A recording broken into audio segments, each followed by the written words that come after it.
پاکستان کا سب سے بڑا مسئلہ یہ ہے کہ ہم آزاد نہیں ہیں، سوورن نہیں ہیں.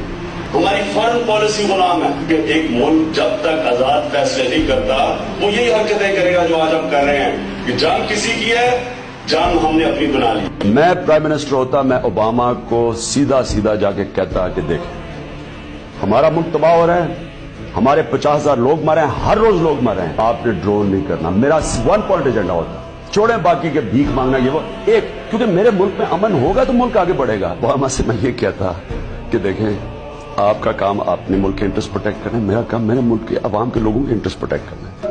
یہ جو ابھی وار آن ٹیرر جس کی ہم نے ابھی ویڈیو تصویریں بھی دیکھی اور جنرل باجوہ آپ نے بات بھی کی، میں اس کے خلاف تھا. میں نہیں چاہتا تھا کہ پاکستان کسی اور کی جنگ میں پڑے، اور انشاءاللہ یہ میرا آج سب سے وعدہ ہے کبھی پاکستان کسی اور کی جنگ میں کبھی شرکت نہیں کرے گا. ہمارا کام ہے ہم اپنے لوگوں کے لیے کھڑے ہوں، اور ہماری فورن پالیسی بھی انشاءاللہ وہ ہوگی جو ہمارے پاکستانیوں کی بہتری میں ہوگی. Will you allow the American government to have CIA here in Pakistan to conduct cross-border counter-terrorism missions against Al-Qaeda, ISIS or the Taliban? Absolutely not.